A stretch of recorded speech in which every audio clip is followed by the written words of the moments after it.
Welcome, everybody, to another episode of the Thunderbird Coaches Show. I'm your host, Spencer McLaughlin. Southern Utah head women's basketball coach Tracy Mason is joining me today with student-athlete Kortney Doman inside Wonderful Cafe Support. Thank you all for being here, as always, on this post-Super Bowl Monday. I'm in a great mood. Thanks for asking. We don't need to dive into that any further because we're here to talk, of course, about the Thunderbirds, coach, after a tough game on Saturday in Tarleton, a home game coming up this Saturday after a road game on Thursday. One of those weird scheduling spots that we've got in conference play. But where do you feel like your basketball team is at right now? Yeah, I think we're in a good spot. You know, obviously we were disappointed with the Tarleton game, and we're hoping that we could have come out there with a victory. I thought we played well for the most part. You know, just some little things that could have gone differently, and that's a different game. But I think we're motivated. You know, we came in today, had a good practice, good prep for Cal Baptist, so I think we're going to be ready to go. Those Texas road trips can be really tough. Obviously, a long way to go, a lot of logistics to work out and whatnot. You guys have struggled playing in the Lone Star State this year. Is there one thing you can really put your thumb on that you've taken away from those games to try to improve upon going forward? Yeah, I mean, we talk about it like everybody has to make these road trips, and they're not easy, and you know, we have to figure it out. It was kind of an interesting situation. We landed, and you know, we're taking a bus to St. George, or we're driving vans to St. George, and then we get on the plane. You're there an hour, then you get on the plane, you sit for a couple hours, then you get off the plane, and our food wasn't ready, so we had to wait a little bit, and then got our food, and then started our two-hour drive, and our bus lost the AC, so we had to pull over and wait for another bus to come. So it turns into a 10, 11-hour travel day, and you know, you're just trying to keep your spirits up, but we go, you know, after that travel day, we go straight to the gym, and we're trying to practice and prep, and to our team's credit, like, they handle it like champs. They are just positive, have good energy, get in, get the work done, and then I think we had dinner at 8 o'clock, and that was our day. Kortney, how do you keep going when all that is going on? Or how do you receive that sort of information, which is kind of one thing after another going on the road? I don't even know. I mean, it's just having fun road trips, watching movies on the airplanes, and then just knowing once we get there, it's like it's time to prepare. It's time for practice. Like, so what? We sat on the plane for a long time, but this is our chance to get loose and get ready for the game. Let's talk about the game itself. 57-55, the final score. Had a look there at the end, but your defense played very well. Let's talk about what you liked at that end of the floor. Yeah, we definitely changed some things defensively, just how we were defending people and how we were defending screens. And I thought for the most part, when we executed that game plan, we did really well.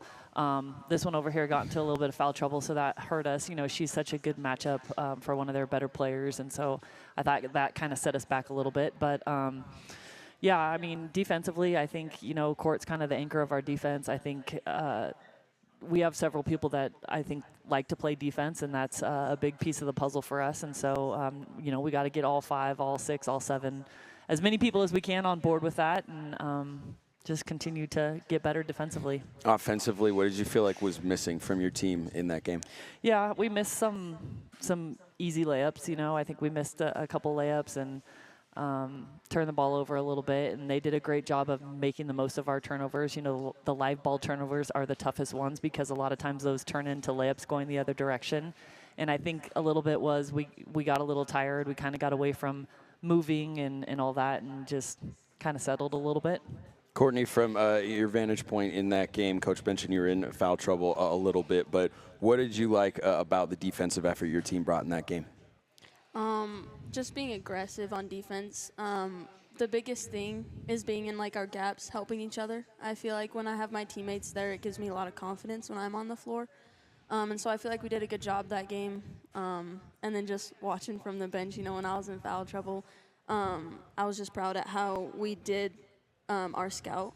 We changed things up, like Tracy said, and how we played and how we changed our defense and how the team reacted to it. I was impressed. Coach, that was your second trip to Stephenville. This one much, much closer than the first game. What does it say about the growth that this young team continues to undergo throughout the season? Yeah, I think we also knew that first game wasn't quite us. You know, for whatever reason, that was a terrible road trip for us, and we wanted to definitely prove that, like, that wasn't the team who we are.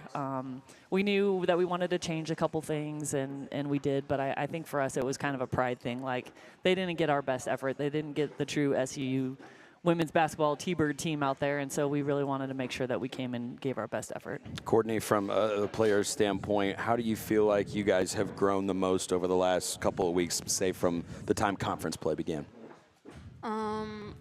I would say defense has improved a lot, along with the pride, like pushing ourselves not to settle, to get the best shot, to push it up in transition, to look for better things, and then just working hard in practice every day.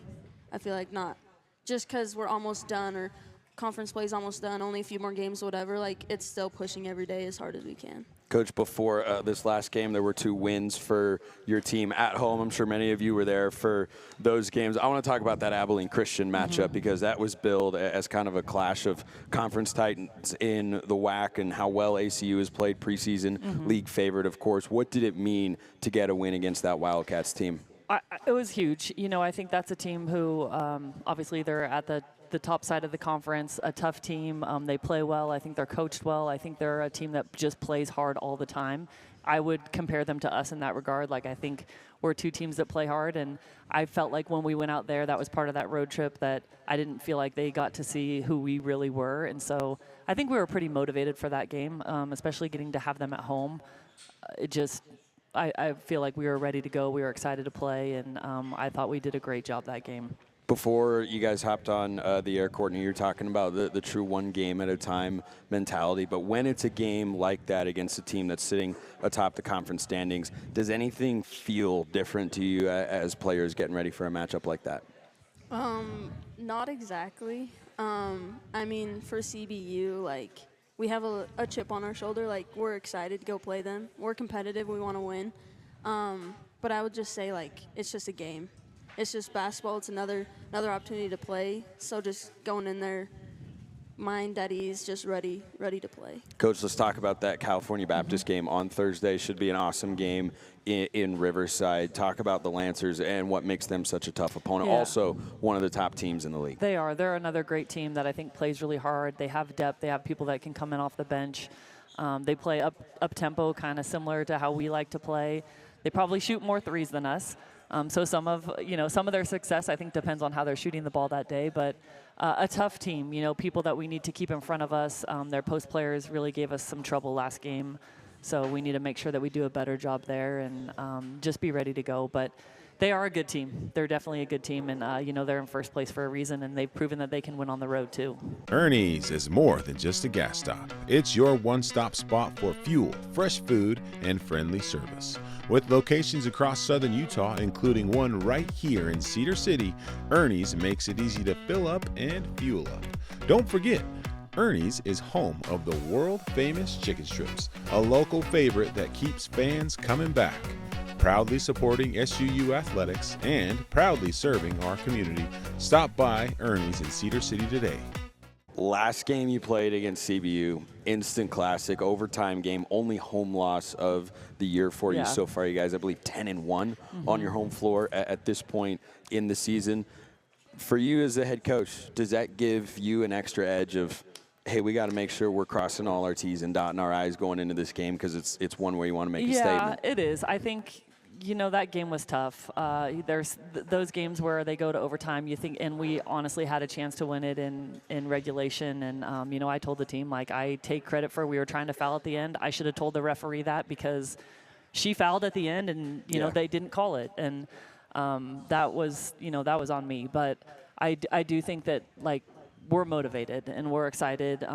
We've played there last couple years and we've had some success there, so I don't think this is a place where we feel like, we've never won at Cal Baptist. Like, we can go in there, we can get this, but we got to come ready to play, and it's got to be 40 full minutes. Coach, are you saying that the officials missed the call? That's no comment. That's got to be like no a first. I don't think I've ever heard of that happening before. But there are some matchups, and this goes to the men's side as well as the women's, that just feel like they are always close. On the men's side, it's Tarleton. Every Tarleton men's game with SU is close, every single time. With you guys in CBU, feels like it's just always close. You look at the history of the matchups in the last couple of years, players have changed, assistant coaches have changed. Is there anything about this particular team? Obviously, you and their coach on the other side are the same. Is it just that? Do you two just match up that well? I think we do match up well. I think we do. I think we both, like I said, we like to play kind of a more up-tempo game. I think we rebound the ball a little bit different than them. I think they're more of a get back in transition type of team, but I think there's a lot of similarities. I think personnel-wise, I think we match up pretty well with them. So I think it's just, and I think there's that motivation. We've had that for the last couple of years with them, and so I think we both come in ready to beat on each other. You also mentioned the one game in at a time sort of mentality before we started. You said don't ask you who you play on Saturday, but when you have that quick turnaround, being on the road and coming back home, how do you guys this is the Pizza Hut, pizza my mind question for today. When you're playing on the road in Riverside on Thursday, then you're playing in Cedar City on Saturday, the prep time's obviously different from, when you finish a game on Saturday, you don't play again till Thursday. How does that manifest itself as a coaching staff? Well, I mean, today Jay has the next scout, so, the Cal Baptist Abbott has, and so we've gone through stuff, and then Jay came in today and was like, hey, what do you think about this, and going through some different things so that Friday we're set, we're ready to go. I think right now, and we've kind of talked about this on the show too, you're playing everyone 3 times. It's really a matter of, it's a chess game. We're going to try something new. We're going to try some different things. We're going to defend a little different with this set or whatever, looking back at the things that hurt you, trying to guess the adjustments that the other team is going to make. And so there is kind of a quick turnaround, but this is a group that I will say, they come in locked in and ready to go every day. We have fun, but they're ready to go. And so I think, however the game goes the next day, we're going to be ready and focused on the next game. Kortney, from your vantage point, when Coach says you come into practice every single day, just locked in, ready to go, but also having fun, how do you balance those two things? Basketball is fun in general, so I feel like it's the team energy. We come in wanting to have fun, but we're also so competitive that we push each other, work hard, go for everything, so it's fun when we're competitive like that. Go back to the last CBU game and kind of glance ahead to this one. What do you think needs to change most for your team to get a win on the road? I don't even know. I would just say keep being us, being competitive, pushing ourselves, working hard, keeping our defense up. Defense wins game, offense scores points. So I don't even know, just keep pushing like we are. Coach, one thing that stood out about your team this year, you've got very clearly defined leaders. Sierra, point guard, Ava, and the way that she's scoring, just continuing to play at a really high level. But it feels like there's an increasing level of balance and depth to the way that this team scores. Obviously, the player sitting to your right can score the basketball, and Devin hits threes, and Denver off the bench. And there are just a lot of different options. How do you feel like the offense is playing right now with all the different options they have? Well, I think with our offense, too, just having the motion that kind of people can put themselves in good spots for themselves. Court's a great cutter, and so she's going to cut to the basket, and she's good at that. We have people that can come off things and fill and get great, Dev came off and got some shots. So, you got post players that we're getting the ball in there, we're getting action around them, and then they can go score. So I think with the way our offense is, it allows a lot of variety for different people to shine in different areas. So it's been fun to kind of see. And I think sometimes we do have to kind of circle the wagons and be like, okay, let's get back to, we talked about it today, our primary offense and how we get into our offense and being better cutters and being better movers. And when we get tired, we can't stand around. We have to keep moving. When it comes to smiles, Thunderbird fans know who to trust: Webster Orthodontics, the preferred orthodontist of SUU Athletics. They're the reason Thor the Thunderbird has that beautiful game day grin, and they can do the same for you. Whether it's braces or Invisalign, Webster Ortho provides personalized care and outstanding results, proudly supporting SUU Athletics and our community. Visit WebsterSmiles.com today to schedule your consultation. Webster Orthodontics. Show off that Thunderbird smile. One person who moves a lot and did in the last 2 home games when you guys picked up a pair of wins is Brooklyn Feely, who's just been awesome basically the entire season, but really feels like in the last couple of weeks she's taken another step forward and has settled in during conference play. Yeah. She's over there, so I think Brooklyn does not know how good Brooklyn can be. No, she's hard for people to guard. You know, she's a mover. She's athletic. She's got great touch around the basket. She can obviously step out and shoot the three a little bit. So she's just got a lot of variety. I think she's hard for people to match up to, whether it's a big or, you know, a smaller person she can take into the block. And so I love having players like that have so much versatility where you can just put them in different places. And so I think she's gotten more comfortable being on the perimeter too. And so, yeah, it's just fun to watch. And she leads the conference in offensive rebounds, so she's a monster on the boards, and that's the best way to go get an easy basket. She's also incredibly embarrassed by this entire conversation right now. She's got like the Palpatine hoodie to hide her face from everybody. I was pretty rough on her last game, so I got to make up for it. How do you feel like in their first year together, she and Ava have played? Because it seems like they've been playing together for 3 or 4 years with the way that they just know where each other are on the floor at all times. Yeah. Well, I think Ava's been here for like 8 years now, it seems like. Still got another year of eligibility left. Don't worry. Everybody's eligible in college basketball now. Yeah. No, even when we came into the summer, I mean, the synergy amongst this group is like just really fun to watch. I mean, you could take every game, win or lose, and kind of make a highlight reel from it, you know, with some of the stuff that goes on. So it's just fun to see them play together and, you know, having willing passers. And one of the things I love about this team is, like, they are confident, but we have zero egos. They don't care who is the leading scorer. They don't care who goes and gets all the rebounds. They just want to win. And when you have a group like that that doesn't care but just wants to win together, like, you're going to be successful. Before we get to our student spotlight, just a couple more. I want to go back one more game before ACU to the UT Arlington game, which got very interesting, to say the least, at the end. What do you remember about coaching in that final couple of minutes? Yeah, I mean, it just gets chippy, and it's part of the game. I was one of those players that, like, I would get caught up in that sometimes too. And, like, I think if you're a competitive person, it's just kind of how it goes. And when the chirping starts, like, it's hard to kind of hold your tongue, especially when you're ahead. And so I think for us, like, we just have to understand we got to be who we are and let other teams be who they are, and, like, not get caught up in it. But yeah, it was pretty wild. I keep thinking, wow, we get to play them one more time. Yeah, how fun is that going to be? They will be. Hopefully we get a good set of refs for that game. yeah. Who hopefully have done their homework on what transpired in the first game there. But last thing for you, Coach, just for the next couple of weeks, what do you most want to see out of your basketball team? I think staying hungry, staying competitive, understanding what's on the line. I mean, I went through with them today, like, we can't forget where people picked us coming into this season. You know, they picked us last, and so have a chip on your shoulder. Be fired up. You know, when you get tired or you have a day where you wake up and you're like, oh, I'm just so tired, I wish I had today off. No, like, remember where they picked us. Like, let's use that as motivation, and I think we do. I mean, I really think we do. And statistically, you know, we went through some of the stuff in the conference. Like, we're in the top at a lot of things, a lot of important things, rebounding, getting to the free throw line, field goal percentage. Like, there's a lot of things that we do really well.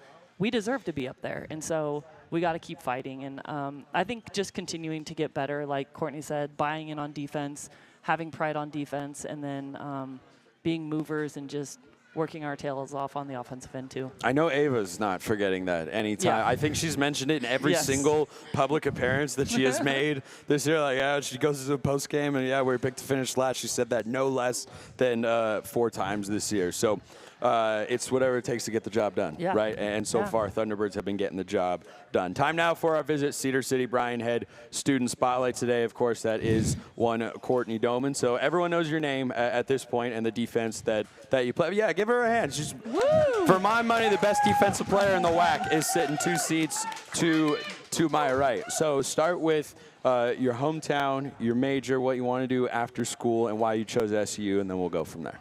Okay. Don't worry, I remember all of those if you don't. Yeah, okay. I'm from Crane, Oregon. My major is exercise science, so I want to go into, like, athletic training, possibly. And then why I chose SUU, probably Coach Tracy. Aww. And how nice she was to me. And just felt like where I needed to be. And for those who might not know, where is Crane, Oregon exactly? Basically eastern side of Oregon, closer to Idaho than, like, the coast. Yeah, I don't even know. Like, by Boise, Idaho. So more on that side. What is Crane like compared to Cedar City? A lot smaller. How no, small? no stoplights. There was like 12 graduating kids in my class. There was like 100 kids in the high school overall. It's a union high school, so kids from like a couple hours away will come to high school. They'll go to their own elementary schools, and then they all meet up there, and it's like one of the only schools that has a dorm as a high school. Like, there's only a couple in the United States, and it's one of those, so it's pretty cool. Yeah. What has been the biggest difference being there and coming here to Cedar City that you've enjoyed? I mean, having Walmart pretty close is nice. Where was the closest one? Hey, I could relate. I lived in a town. The closest Walmart was 35 minutes away. So I get you there. How far away was the nearest one? Probably over a couple hours away. So, I mean, we didn't, like, go to Walmart. That, like, wasn't a thing. It was Gotcha. just, like, it was like Safeway, groceries, Amazon if you need anything else. Yeah. Nice. So this is small town, and we have to come up with a different term for your hometown. But what else have you really come to enjoy about Cedar City? The community, probably. How supportive they are, how everyone comes to the games, and how it's just personal with all the boosters. And then, I don't know, lots of good places to eat food, I guess. Yeah, and besides Cafe Sabor, of course, what are some of your other favorite places to eat in town? Benisa's and Kabuto, probably. What was the first one? Benisa's, I think, if I'm saying it right. It's like Thai food. Oh, I don't think I've been to that one. I got to add it to the list. I love Thai food. You gotta go there. Thai food It's a good is place. excellent. When you're not playing basketball, what are you typically doing? Homework. Yeah, all my schoolwork. If I'm not doing that, probably eating out with my teammates or just chilling in my room. I don't know, basketball was like my whole life. Back at home, working with my dad. That was probably about it. What did you do working for your dad? We worked on our ranch, so that was just kind of, That's why I love her. That's my cowgirl right here. yeah. And how did you do that your entire life? We used to live on the western side of Oregon, so we didn't have like as big of a ranch. We kind of just farmed ranch, and then when we moved, we got a lot more cows, horses, farm. So growing up with that sort of lifestyle, how'd you get to be a basketball player? Oh, basketball was big in my family. My mom played college basketball. My dad did college wrestling, so sports has been a huge thing in our life. My sister actually played here, and then I played here, and so it was just. Where did your mom play? She played at Utah Valley and BYU, and then she like grad coached, and then was a coach, assistant coach, and then basically coached me from like elementary school to high school. Like every year I would change, she would just like change with me. So it was like kind of awesome. a thing. That's yeah. awesome. Did you like having your mom as your coach? Yeah, it was pretty nice. I won't ask you to pick between your mom and Tracy because I'm not that mean. My feelings won't be hurt. Her mom's pretty awesome. I'm not that mean. But what's something you're looking forward to the rest of the season? Getting the WAC championship probably. Good answer. That is a Love good. it. When you're in Love front it. of the fans that are in the arena every home game, that is indeed a good answer. We always wrap up the coach's show, of course, with shout outs. Coach, you can start us off. Anybody you want to shout out to wrap today's show? Ooh, the referees. We get some great referees, right? We were just talking about that. Yeah, we were. So all the referees out there that just do a great job, I appreciate you. Hopefully they're listening. Hopefully they're listening. I bet they're dialed in to the SUU coaches show week in and week out. Should I recommend it to them before they get? Courtney's. I think she was going to shout him out. No, I'm just I'll give them a second shout out. Anybody else that you want to shout out, Kortney? Probably just my parents, siblings, past coaches, Tracy, all the coaching staff, the community boosters, who are very supportive. But yeah. Awesome. Well, we'll wrap it there for today. For Kortney Doman and Tracy Mason and all of you, thank you for being here inside Cafe Sabor. I'm Spencer McLaughlin. We'll see you next time. Until then, hope you have a wonderful rest of your day.